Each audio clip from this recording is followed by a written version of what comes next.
Господь, мы хотим слушать Твое Слово сегодня.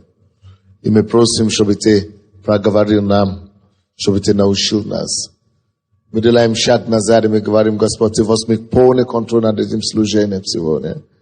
Во имя Иисуса Христа. И весь народ Божий сказал, откройте, пожалуйста, книгу Исход.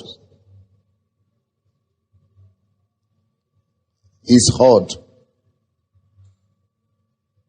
Первую главу. Исход, первая глава. 8 по 14 стихи. Исход, 1 глава, 8 по 14 стихи.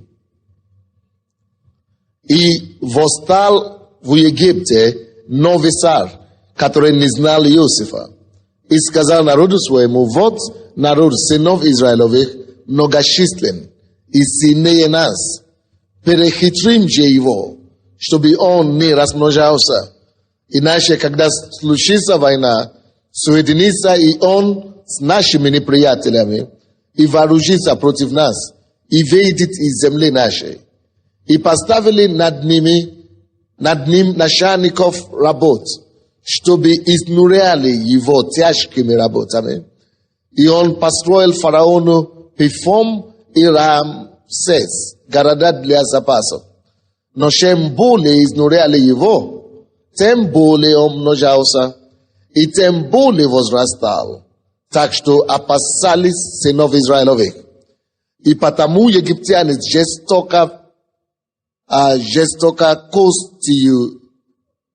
жестокостью принуждали сынов Израилевых к работам. И делали жизнь их горькой от тяжкой работы над глиной и кирпичами. И от всякой работы полевой, от всякой работы, которые принуждали их жестокостью. Now, я проповедую сегодня на теме вторая сторона, или две стороны милости, или две стороны Божьего благословения. Может быть, так легче будет вам. Две стороны Божьего благословения. Две стороны Божьего благословения. Обычно, когда мы говорим о благословении, или милость, или благорасположении, мы часто думаем, что речь только идет о том, что нам будет хорошо, приятно будет. То есть благословение всегда хорошо. Благословение, мы думаем, это что-то, когда что-то идет к нам от Бога бесплатно. Это действительно так оно и есть. Большинство времени благословение это то, что мы получаем от Бога незаслуженно, и не потому что мы трудились за Него, а потому что Он просто решил дать нам Его благословение или Его благость по милости. Просто Он может быть, благоволил к нам и дает нам Его благословение. Или наоборот, благословение это то, что мы или благословение иногда это то, что мы получаем после того, как мы молимся. Что мы не можем делать, чем мы сами не можем справиться. И мы молимся Богу, и Бог присылает нам Его благословение. То есть Он решает этот вопрос нам, и Он дает нам, допустим, то, что мы видели сегодня, это было благословение, то, что рассказывали нам. Кто-то рассказал, что его квартиру или его дом украли, и через год, потому что она получила откровение, стала на Слове Божьем, теперь Бог вернул чудным образом ей этот дом, или другой дом, еще лучше, чем она потеряла. Что это такое? Это благословение Божие.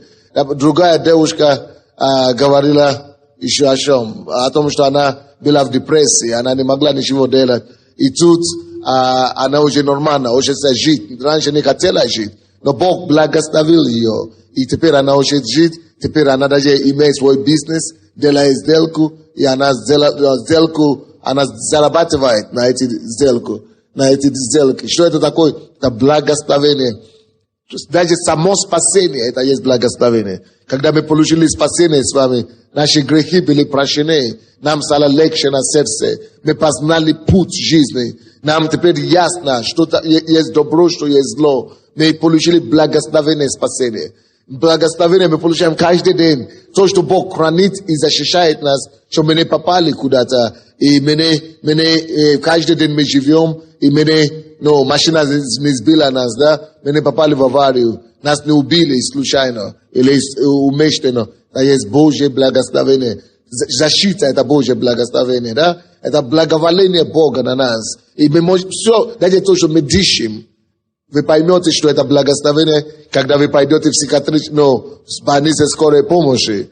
Когда люди, которые более здоровы, чем вы, такие же крепкие, как вы, такие же здоровые, но они не могут дышать ни носом, и надо трубку прижимать к горлу.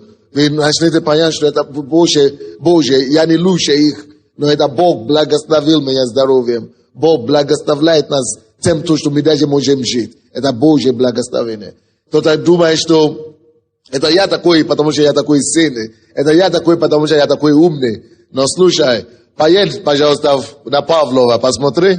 Там еще умнее тебя найдешь. Ты найдешь там и ученых, и математики, и физики, и студенты, и домохозяйки, и бизнесмены, и миллионеры. Все там лежат. А почему не ты там лежишь? Потому что Божья милость и благословение. Конечно, Божье благословение нельзя описать. Оно со всех сторон на нас. И единственное, что мы можем делать, друзья, это каждый день встать с утра и просто поговорить с Господом, поблагодарить Его, что Он так щиро, но благословляет нас, так обидно благословляет нас со всех сторон. Его защитой, Его рукой защитной над нами. То, что Он дает нам мир, покой, то, что даже мы живем, это уже благословение. Однако, друзья, есть время, когда Господь дает нам Его благорасположение, специальное, сверхнормальное благословение. И когда такие моменты приходят, что есть некоторые люди, на которые можно сказать особая рука Божия, за что они не возьмутся, просто все получается. То есть они молятся только, кто-то молится неделю, месяц, 2 месяца, не получается. Они только молятся чуть-чуть, и тут же благословение. Или они, может быть, обыкновенные люди, но у них получается и с работой, и с учебой хорошо получается, и в семье удачно женятся, и дети у них покорны. То есть особое Божье благословение. Но послушайте меня сюда, есть еще вторая сторона. Это все то, что я рассказывал. Есть одна сторона благословения. Есть две стороны благословения. И об этих двух сторонах благословения, об этом я хочу вам говорить сегодня. Допустим, в этом месте описания, которое мы с вами читали, мы видим как раз описание обе стороны благословения. Мы видим здесь, допустим, давайте начнем с самого начала. Когда голод был, да? Бытие. Когда голод был 35 по 37 стихи. Когда голод был по всей земле, и люди умирали от голода. И некуда было деваться жителям земли. Единственная страна, где был хлеб, и где было обеспечение, и воды, и хранилище, это было единственное место было в Египте. И в Египте было обеспечение всего. И Бог захотел, Он благоволил к Израилю. Благоволение. Что такое благоволение? Это не просто благословение. Это сверхблагословение. Благоволение – это благое воля Бога. Это когда Бог специально на тебе направляет Его особое густое, можно сказать, благословение. Это гущенное благословение. Вот Бог благоволил Израилю. И вместо того, чтобы, то есть, Иакову и его потомкам, и вместо того, чтобы они умерли и погибли от голода в хананейской земле, где они тогда жили, кананской земле, Бог сверхъестественно послал сына Иакова, да, Иосифа в Египет, и он там обеспечил производство, и он помог и сохранится Египет. Но Бог сохранил Египет и благословил Египет только ради Израиля. Чтобы Израиль был спасен, Бог благословил Израиль, а не Египет. И Израиль, получил особое благословение, благоволение у Господа, что вместо того, чтобы они умерли от голода, Израиля принимают в Египте. То есть их все. Говорили все, приятели все. Это тот же самый, что сейчас. Мы с вами живем здесь на Украине. А Америка, самая богатая страна в мире, это Америка. Америка скажет нам, верующие, у вас там гонения в Украине, вас притесняют. Давайте мы вам всем 25 тысяч или 20 тысяч членов посольства Божьего выдадим постоянное место жительства в Америке. Живите себя. Кто-то уже аплодирует, думает, что это правда. Я просто как бы это самое примером говорю, утрирую это. Но ничего.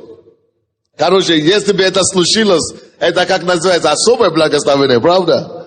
Конечно, особое благословение. Это было бы не только благословение, мы это бы назвали, вы знаете как? Благоволение. Особое благоволение Господа.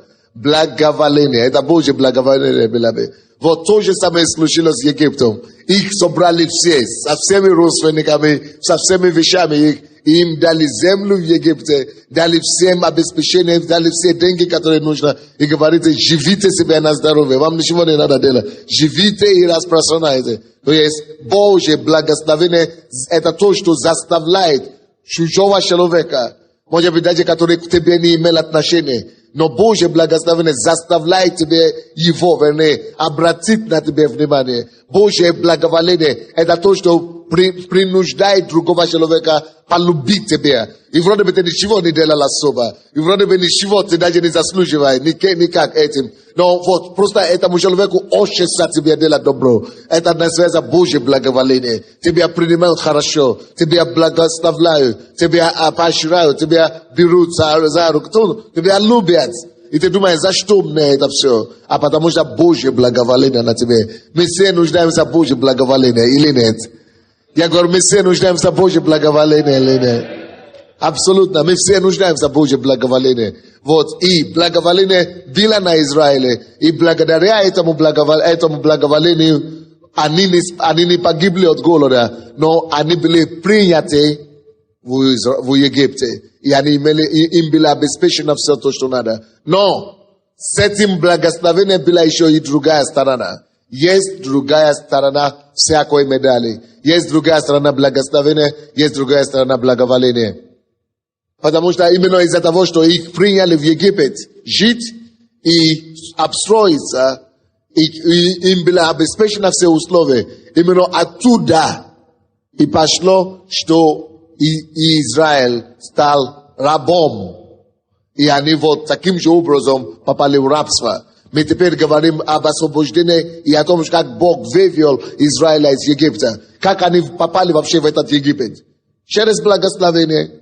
С одной стороны, благословение, что их приняли в Египет, и они были спасены от голода. Но с другой стороны, это благословение стало потом что?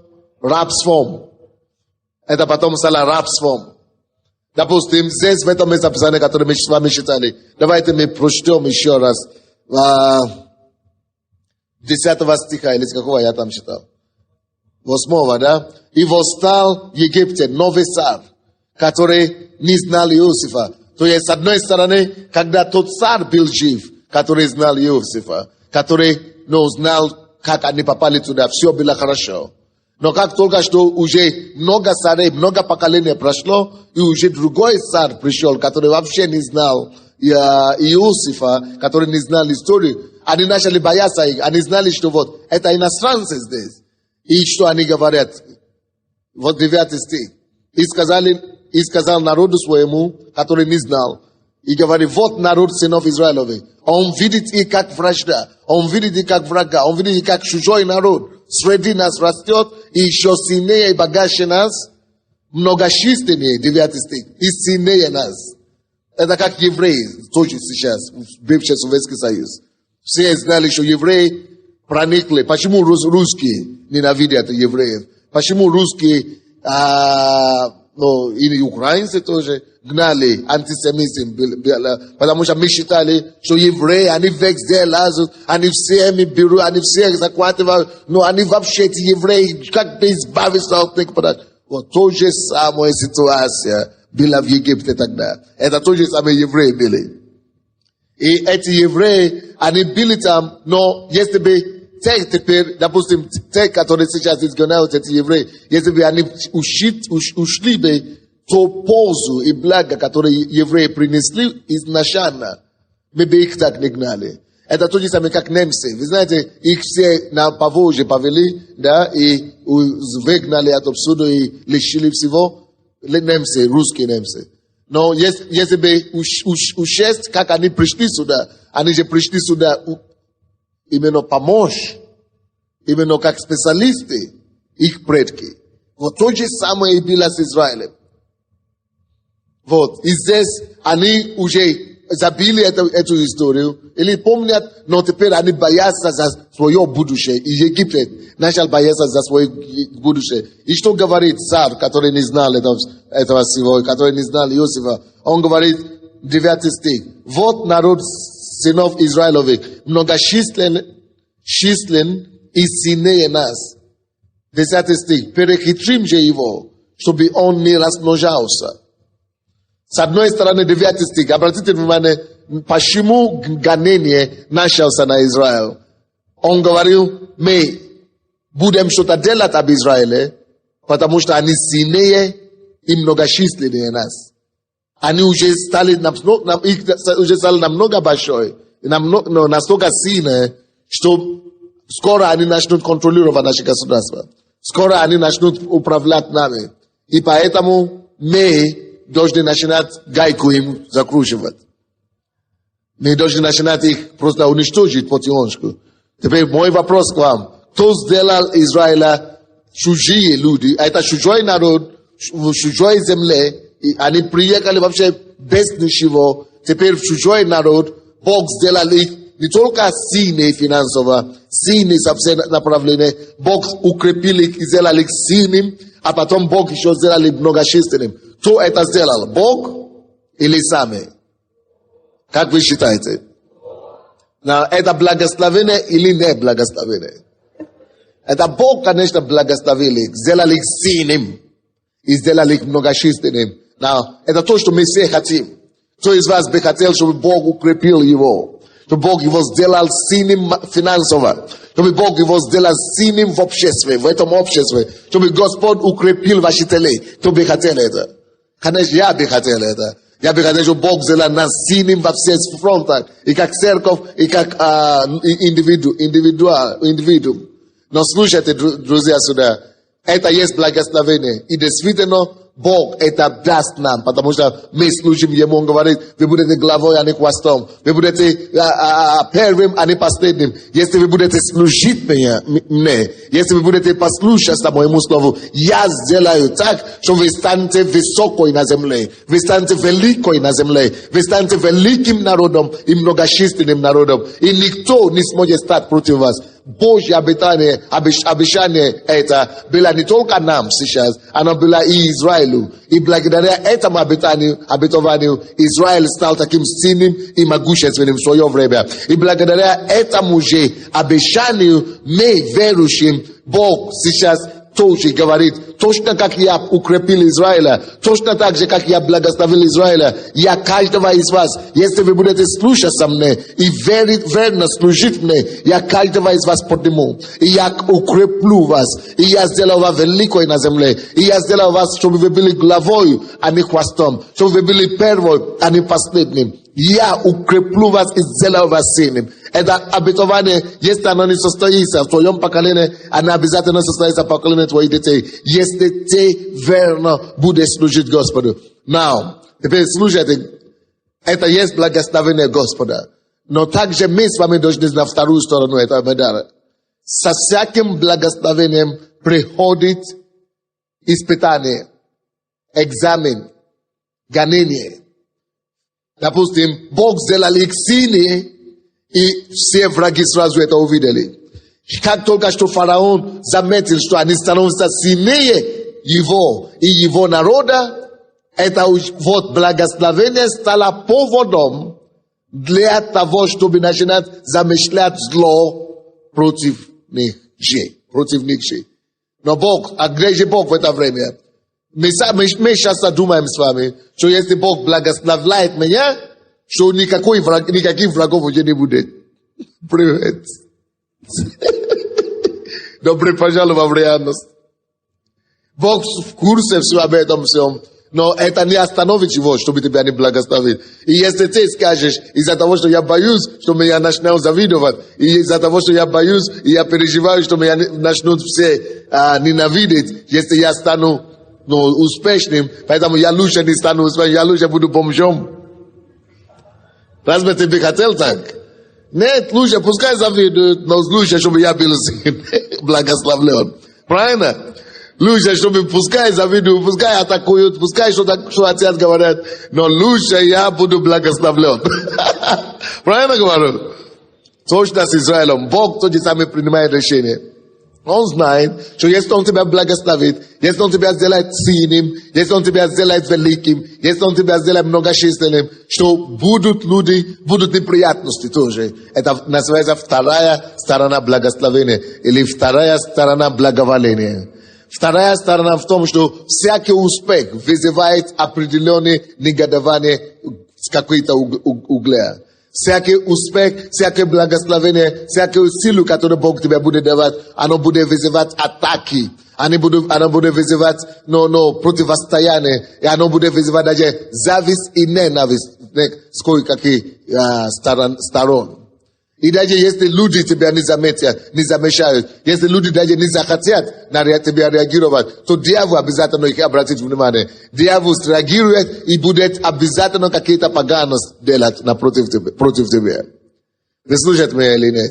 Поэтому, когда у вас атаки, когда у вас неприятности, когда вы попадаете в аварию или какие-то, как будто цепные реакции, как будто с одной неприятности на другой, с одной неприятности на другой. Очень часто мы начинаем жаловаться. Очень часто мы начинаем говорить: о, Господи, где ты? Может быть, не потому, что Бог тебя покинул, не потому, что Бог тебя ненавидел, поэтому все эти вещи происходят. Наоборот, эти все вещи происходят, потому что как раз Господь дал тебе и начинает обратить на тебя особое внимание, потому что Господь начинает дать тебе особое благословение, потому что Господь начинает направлять в твою сторону Его благоволение. И благодаря тому, что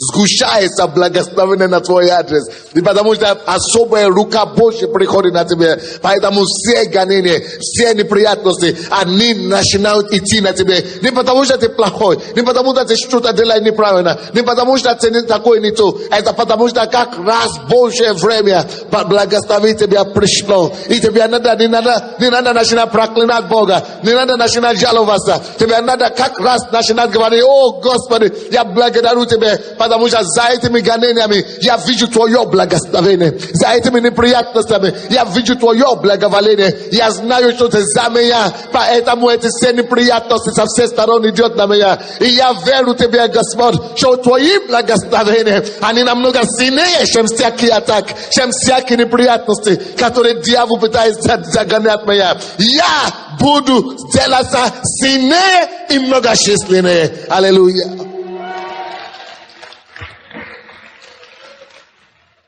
Вы видите, пока они были слабы, пока они были никто не обижался на них, никто не обращал на них внимание, никто все неприятности не приходили к ним, потому что они беззубые были. Но теперь, когда они стали счастливыми, теперь, когда они нашли Бога, кто из вас заметил, что когда вы пришли к Богу, все неприятности начинаются. Когда вы пришли к Богу, сначала хорошо, и вы чувствуете благословение, но не забудьте второй стороны медали. Всякий раз, когда вы приходите к Богу, сначала все класс, сначала все хорошо, а потом дьявол видит, что он же станет таким великим, он же станет таким. Нельзя его позволить разрастаться так. Но это потому что когда такие благословения приходят, если дьявол начинает уже реагировать и пытаться тебя оставить какие-то преграды и препоны на дороге, значит все. Это твой сигнал должен быть, что все, я выбился, я попался в десятку. Бог влез, все, уже все, благословляет.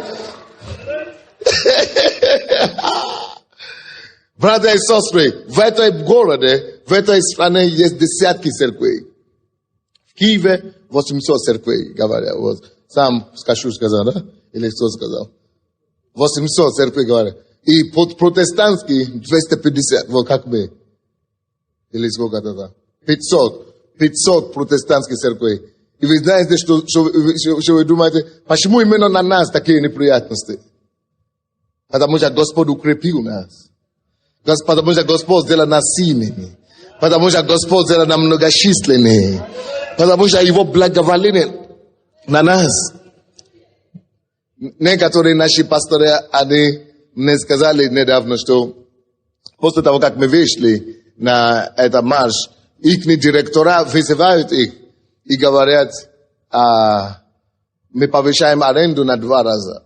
Или мы вас даем до конца месяца, вам надо убраться из зала. И много, во все наши церкви, все начали угрожать, что мы вас выгоним. Мы говорим, класс. Они начали переживать, что нам делать. Не переживайте. Это значит, что слава Господу. Это значит, что за это кроется какое-то благословение. Значит, Господь решил благословить нас больше, чем мы думаем. Значит, Господь решил приводить нас на другой уровень. Значит, Господь решил, какой-то еще новый масштабы милости, новые масштабы благоволения, новые масштабы благословения, которые мы еще до ныне не испытывали. Господь хочет это начинать дать нам. И поэтому, Господь, мы не жалуемся, мы не ропщим, мы не проклинаем людей, мы не проклинаем Бога, мы не проклинаем никого, мы благословляем людей, мы даже благословляем ненавидящих нас, мы благословляем наших врагов, а Тебя тем более, Господь, мы благословляем Тебя, мы благодарим Тебя за всякие ситуации, потому что мы понимаем, что все содействует ко благу, есть благо, которое кроется за все неприятности, все неприятности содействует ко благу, есть определенное благо, поэтому мы не будем сосредоточить внимание на всякие неприятности. Мы не будем сосредоточить внимание на то, что не так получается. Мы не будем сосредоточить внимание на все, что содействует, то, что получается или не получается. Но мы будем сосредоточить внимание на то благо, которое te кроется за этими всеми событиями. И, братья и сестры, позвольте мне вам сказать, что через эти все неприятности, через эти все гонения и так далее, что-то видит потрясающее благо, какое-то потрясающее благо видит. Аллилуйя. Потому что все должен содействовать ко благу для тех, которые любят Бога, и для тех, которые призваны по Его изволению. Мы призваны Богом, мы любим им, Его благословение на нас. Поэтому все, чтобы дьявол не кинул на наш адрес, все, чтобы дьявол не кинул против нас, мы знаем конечный результат. Конечный результат один. Все видит благом, все содействует ко благу для всех любящих Его. Мы любим Бога, мы будем еще больше Его любить, а Его благословение будет больше приходить на нашу жизнь. Кто-нибудь слушает меня или нет?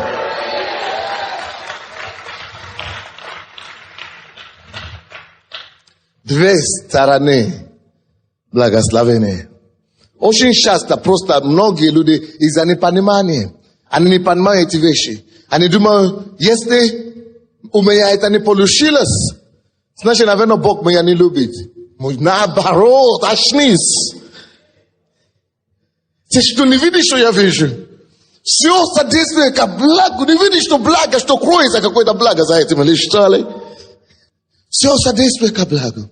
Все содействует ко благу. Все содействует ко благу для всех любящих Его. И мы Его любим. Аминь. И это только сигнал к тому, что Бог нас благословил. Это всего лишь сигнал к тому, что Господь нас благоволил. Это Он благоволил к нам, Его лицо к нам, Его рука к нам, Его милость к нам. И благодаря этому дьявол не может спать по ночам. И если дьявол не спит по ночам, а думает, как бы нам помешать, слава Богу, пускай не спит, а я буду крепеть в это время.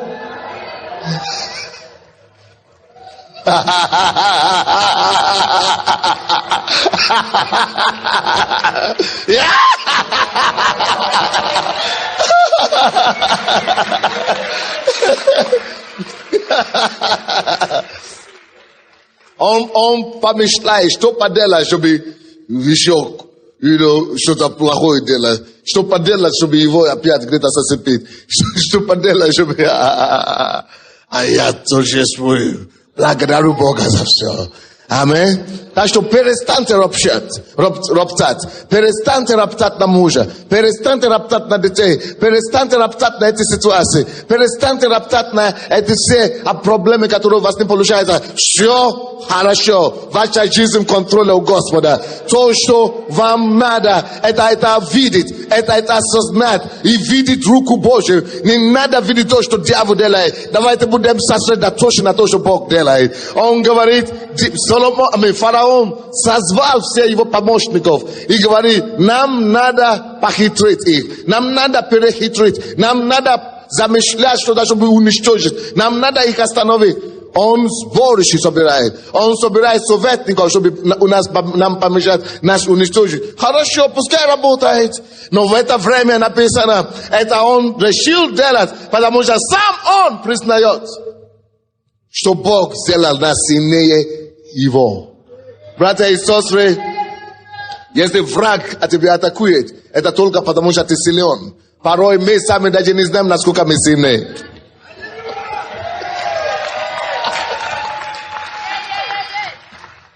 Иногда дьявол раньше нас видит, то мы, прежде чем доходит до нас. Иногда мы все еще думаем, что мы все еще прежние, Сандей, мы все еще прежние, Саша, мы все еще прежние, Вова, мы все еще прежние, Оксана, мы все еще прежние, Алина. Но нет, ты уже набрался силой, ты уже набрался крепостью. Сила Господа уже на тебе, крепость Бога уже на тебе, милость Бога уже на тебе, его рука и его божественность уже стоит за тобой. Благоволение его уже пришло, и благословение его уже удвоилось. Она гушается возле тебя. Из-за этого дьявол говорит, нет, надо пакости какие-то делать. Пускай он делает пакость, это единственное, на что он способен. Но его все пакости подсказывает мне, что я уже не то, я уже не такой слабый, я уже не такой безвыходный. Я силен. Дьявол считается со мной, поэтому он размышляет против меня. Дьявол считается со мной, поэтому он идет против меня. Дьявол считается со мной, поэтому он пытается, и он делает это своим обязательством, чтобы меня помешать. Алло? Миллион людей, о которых дьявол даже не переживает. Потому что он знает, что они беззубые, они...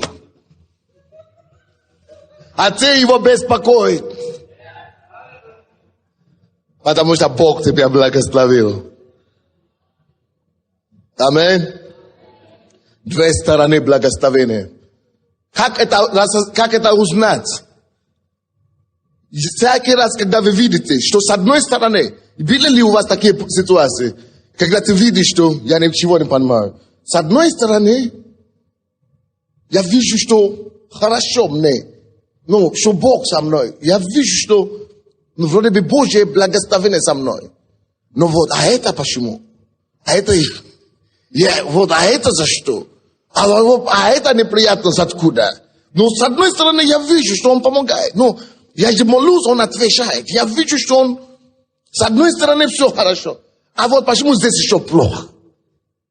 С одной стороны, я вижу, что я с Богом. Он со мной. А вот тут почему ничего не двигается с места и все? А почему? Я думал, что все станет хорошо. И я чувствую, что где-то хорошо. А вот здесь, еще хуже становится и все. Это время ликовать и танцевать. Это время ликовать и танцевать. Это время ликовать и танцевать. Это время ликовать и танцевать.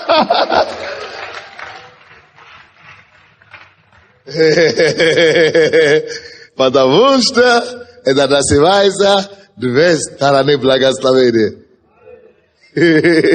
Потому что Господь уже вот так начал благословлять. И дьявол знает, что он говорит, кого я начинаю благословлять, не оставлю, не остановлюсь. И дьявол поэтому начинает что-то пытаться делать. Две стороны благословения, все класс.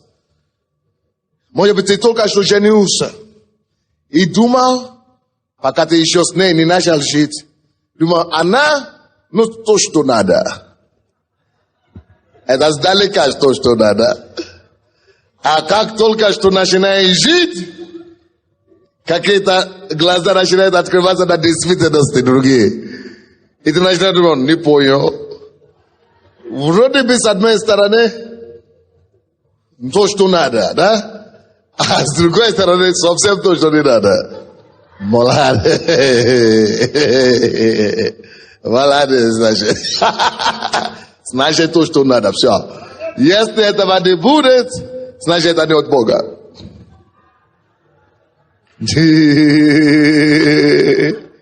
Потому что если дьявол не попытается где-то помешать, значит, не от Бога. Дьявол обязательно тебе что-то будет показывать. Чем ты скажешь, что не, можно с этим не смириться, или наоборот, надо смириться с этим и благодарить Господа. Это как раз подсказывает тебе, что это твое.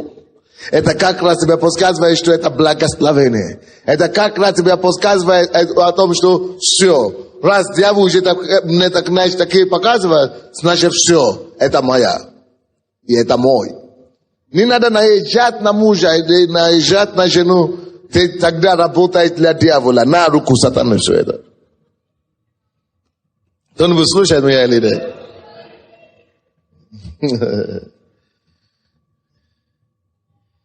Девятый стих. И сказал народу своему, вот народ, это фараон уже говорит своему народу, что посмотрим, народ сынов Израиловых, они многочисленнее нас, многочисленнее и сильнее нас. О чем это говорится, друзья? Это зависть. Скажи кому-то, дьявол тоже завидует. Но как ты это почувствуешь, как не через людей? Дьявол завидует, но он тебя сначала через мысли, а потом через людей. Только вот такими способами он любит работать. Дьявол тоже завидует. Он тебя начинает посылать дурацкие мысли, которые ты сам знаешь, это не мои мысли, эти мысли. Потому что дьявол тебя завидует. И дьявол недоволен. С ума сходит у него. Хорошее, к чему я веду? Благословение всегда притягивает определенные неприятности. Когда Бог тебя благословляет, обычно благословение начинается с духовного мира. Благословение – это что-то не видно. Ты не можешь его видеть так. Но может Бог тебя благословит машиной, деньгами. Но это проявление. Но вот само благословение не видно. И из-за того, что не видно благословение, ты не чувствуешь, ты можешь чувствовать иногда, что, я чувствую какую-то у меня милость Божья надо мной, какая-то рука Божья надо мной. Но вот не видно само благословение, что это вот такая штука. Вот благоволение у тебя, значит, ты как шапка носишь его. Вот это не видно, что ты носишь благословение, что ты несешь с собой благоволение. Но оно есть духовное. И что написано Галатам, 5 глава, 15 по 18 стихи, написано, что дух желает противного плоти, и плоть желает противного духу. Что это обозначает? Это значит, каждый раз, когда Бог что-то делает для тебя в духе, плоть воплотив, то есть физически, что-то начинает идти противоположно. Написано, что они работают против другой. То есть дух работает против физической плоти. И плоть работает против духа физически, духовное, физически работает против плоти. То значит, когда благословение приходит, а это духовное, Бог благословит тебя, ты еще не чувствуешь, ты еще не знаешь. Ты просто думаешь, ты еще пробиваешь. А в это время, может быть, какие-то приятности чуть-чуть начинают приходить, но в это время тут что-то физически начинает на тебя наезжать конкретно. То есть все начинает быть плохо в физическом, видимом. Почему? Потому что дух желает противно. Когда дух, допустим, желает тебе благословения, именно тогда ты начинаешь видеть, что что-то начинает двигаться не так. Потому что всегда плоть, то есть физически, двигается обратное направление. Туда, куда Бог и Божье благословение двигается. Это вам непонятно, нет? Когда Бог тебя духовно уже решил благословить, Он тебя повышает все. не всегда ты начинаешь видеть благословение сразу, физически. Иногда ты видишь реакцию физическую, наоборот, как будто все плохо. Потому что физическое иногда очень часто идет вразрез противное духовное, то, что Бог делает в духе. Поэтому мы очень часто оцениваем ситуации неправильно. Иногда мы оцениваем ситуации, что оно плохое, в то время, когда наоборот, это самая классная ситуация для нас. Иногда мы оцениваем ситуации как минус, когда наоборот, слава Богу. Поэтому, допустим, то, что у нас сейчас происходит с этим зданием, да, и так далее. Слушай, я так спокоен, я вам точно уверяю, но я знаю Бога по Его слову, по принципу Его знаю. Это значит, что-то очень хорошо. Лучше не бывает. Это значит, Бог благоволил нас. Это значит, Божья рука на нас. И поэтому сначала физически как будто все против, а потом плотина все равно против потопа не устоит. Потоп все разносит, все, потом ты видишь это благословение. Обычно то, когда мы видим с вами благословение, это не тогда это благословение пришло. Обычно благословение это уже пришло раньше намного, но мы не способны видеть. Но обычно мы начинаем радоваться после того, как мы видим физически. Но это обычно не Божьи расчеты. По Божьему расчету это уже давно произошло. Ты тогда не радовался, плакал. А когда это уже проявилось, тогда это уже все успокоилось в духовном мире. А ты только тогда ты начинаешь радоваться. Вам понятно или нет? Так что перестань плакать. Потому что это то, что плохо, то, что физически так показывается отрицательно и плохое. Это как раз тенденция или показатель и доказательство, что вот Божья рука уже выпущена благословение из духовного мира. Это понятно нам или нет? О, слава Господу. Бог умный. И я его люблю. Его мудрость превышает наши. Его мудрость просто, класс. Приближает нас к нему больше и больше. Поэтому, когда благословение высвобождается, обязательно она провоцирует что-то в физическом мире. Она провоцирует сатана. Твое благословение провоцирует кого-то. Твое благоволение провоцирует дьявол. Поэтому вот получается так, что благословение, она как бы тащит за собой какие-то определенные неприятности. Но очень часто, иногда сразу видно благословение, а потом неприятность. Но иногда неприятность даже опережает само благословение. То есть благословение уже в духовном мире видно, уже было высвобождено, а в физическом не видно. Сначала ты видишь неприятности, а потом только после этой неприятности все прорыв проходит. Потому что действительно уже было благословение до того, из-за того, что дьявол это видел, поэтому он наезжает посылает эти неприятности. Так что скажи, слава тебе, Господь, за все.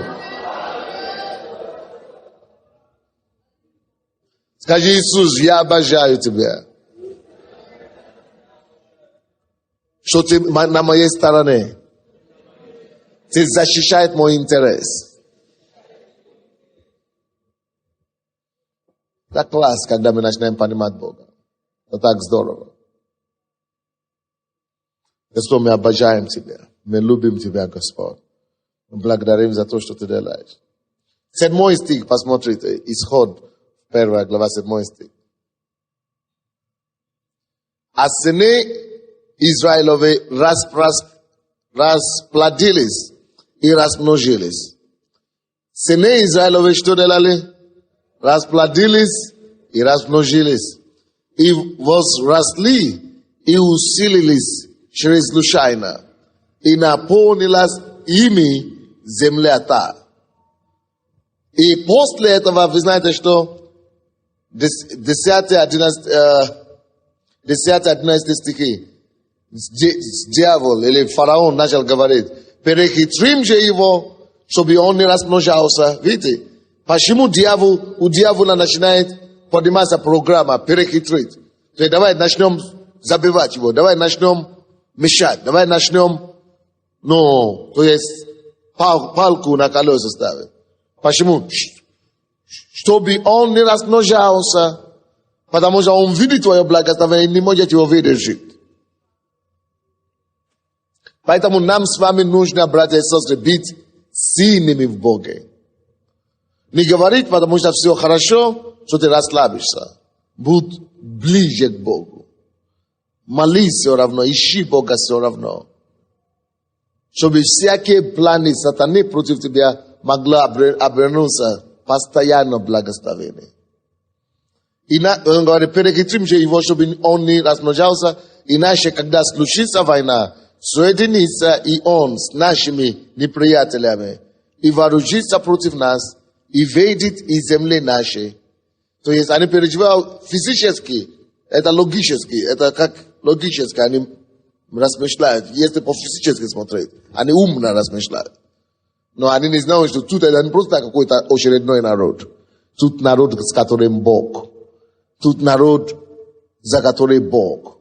Тут народ, за который стоит сам Бог.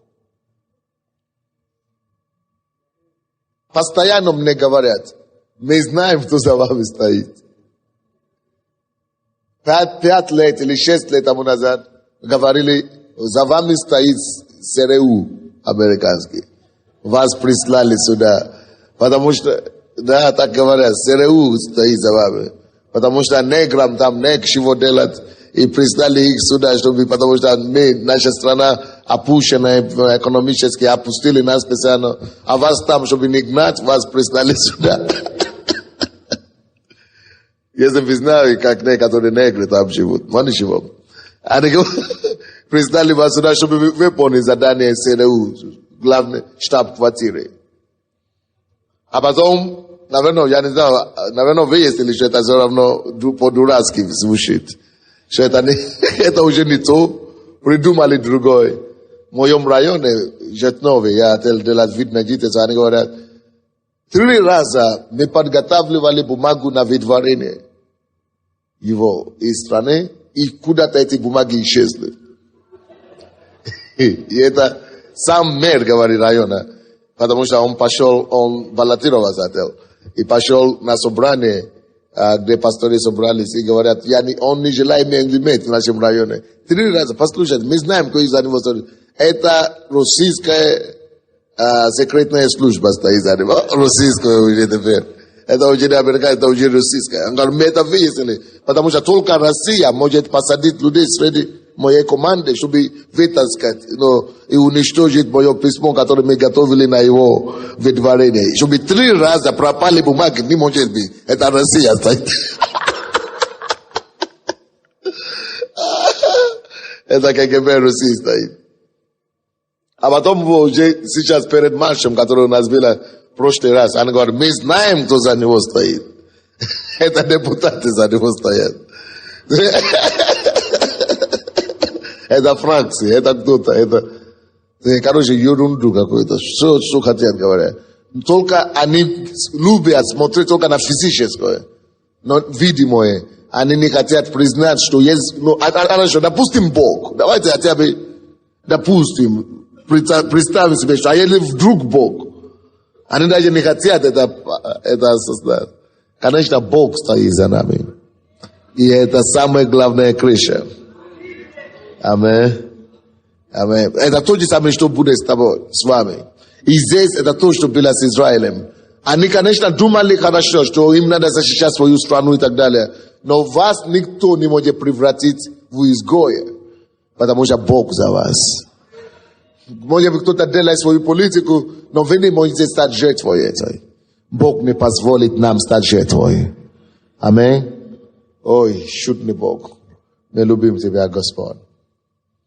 Но все равно Он поставили, 11 стих, поставили над ними начальников работ, чтобы изнуряли его тяжким трудом. Представьте себе. Чтобы изнуряли его тяжкими работами. Тяжкими изнуряли. Братья и сестры, может быть, есть что-то подобное среди нас. Может быть, у кого-то подобная история, что вас изнуряют прямо. Просто вас издеваются над вами. И вас используют неправильно. Вас над вами просто издеваются. Слушай, когда над нами обычно издеваются, мы думаем, о Господи же, где ты, что ты такое допускаешь?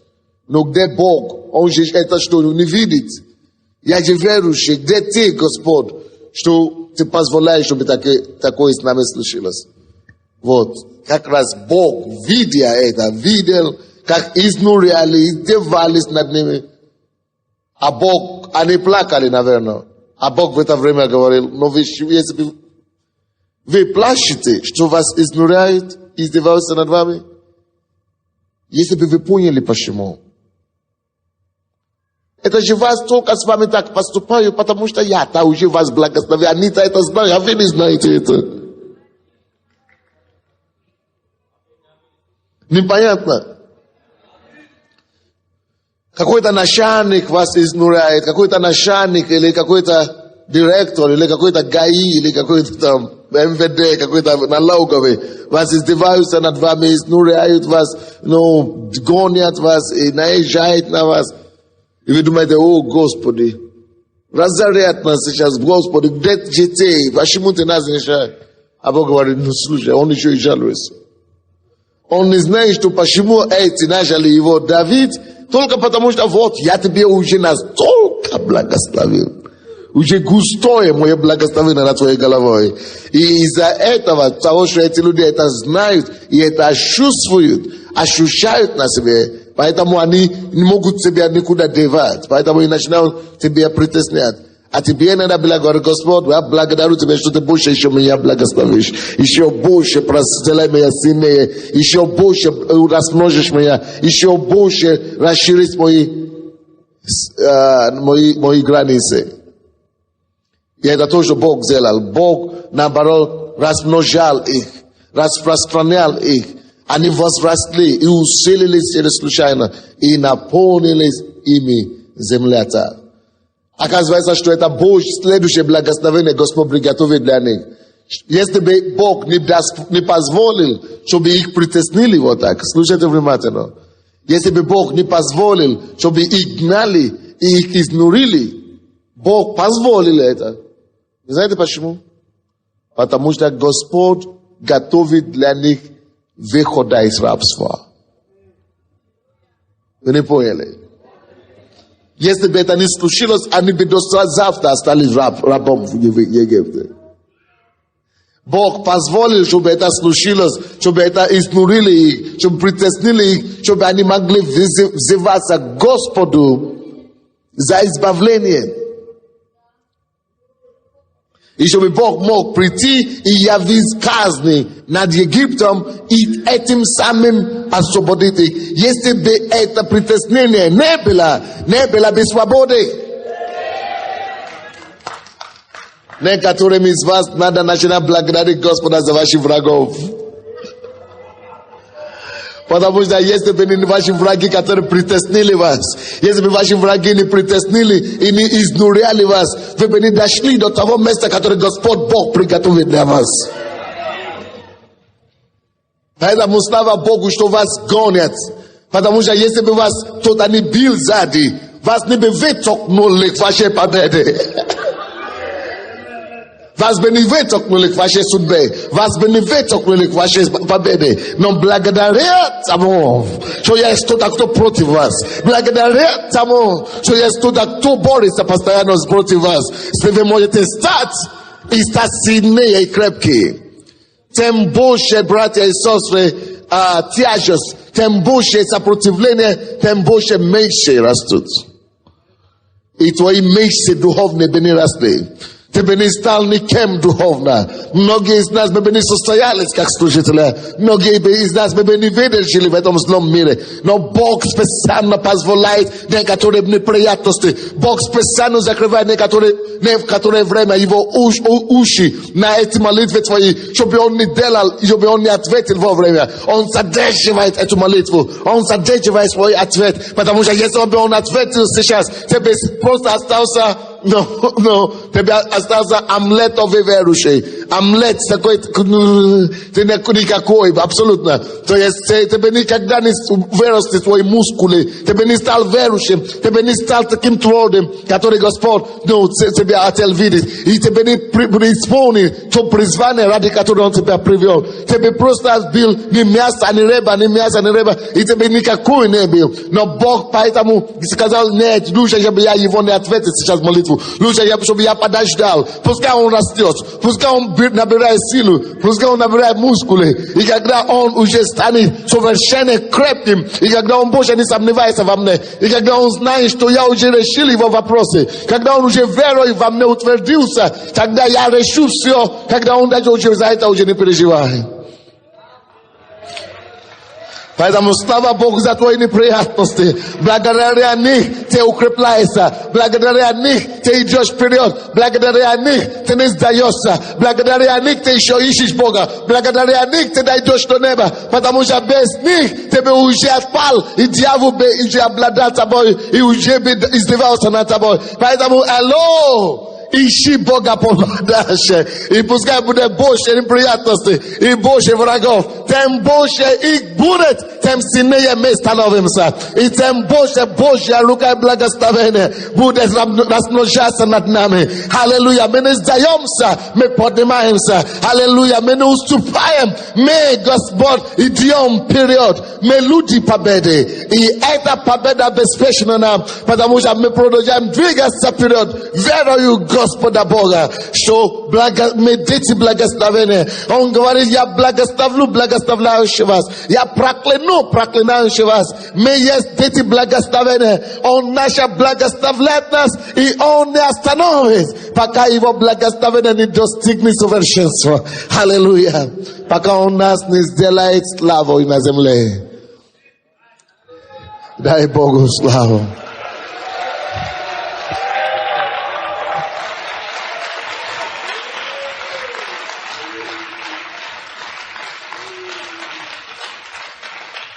Чудный наш Бог.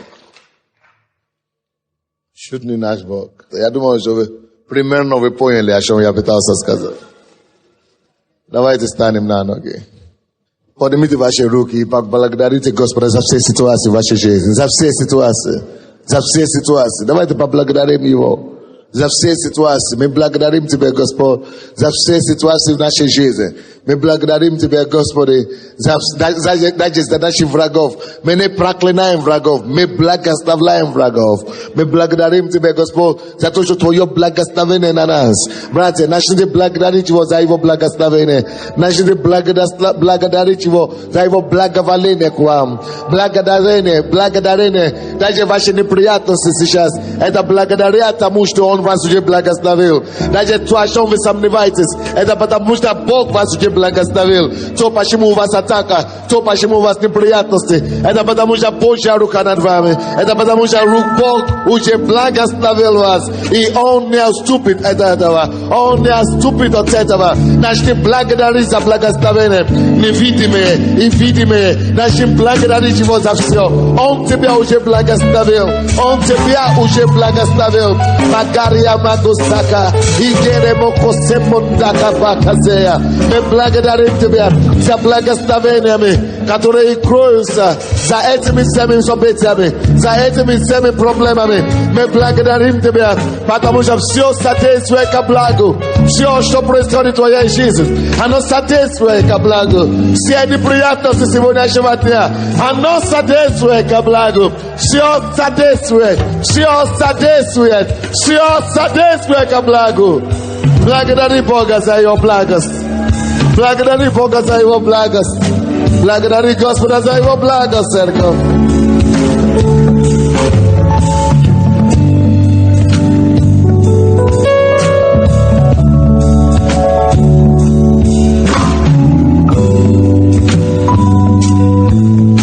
Может быть, вы даже не понимаете какой-то ситуации. Может быть, какие-то ситуации положения есть, которые ты не совсем понимаешь. Но благодари Господа за него, что это все содействует ко благу сегодня. То рад, что он был в церкви сегодня. Господи, именем Иисуса. My tak rady. My rady za Twoje błogosławienie. My rady za to, że Ty u nas tato. My rady, że Ty u nas papa. Ty u nas защитник. Ты у нас Бог, который все видит наперед, который опережает события. Ты у нас Бог, который содействует все для нас во благо. Мы благодарим Тебя за Твое благословение, Отец. Сейчас мы просим, чтобы Ты прострел Твою руку на всех нас и на все наши ситуации. И чтобы все эти ситуации начали обвернуться к благу. Начали обращаться, начали обращаться к благу. И все, что дьявол имел на зло, Господь превратит на благо для нас. Мы также просим Тебя, пускай Твое густое благословение, Твое благоволение пошьет на каждого из нас. Чтобы, Господь, мы схватили благословение Твое. И чтобы, Господь, мы могли расти в этом благословении. И, Господь, могли принести и быть благословение для других людей. Спасибо за то, что Ты есть у нас. Мы Тебя обожаем. Мы Тебя любим. Мы Тебя обнимаем. Я Тебя обнимаю, Иисус. Крепко, крепко. Люблю. Спасибо.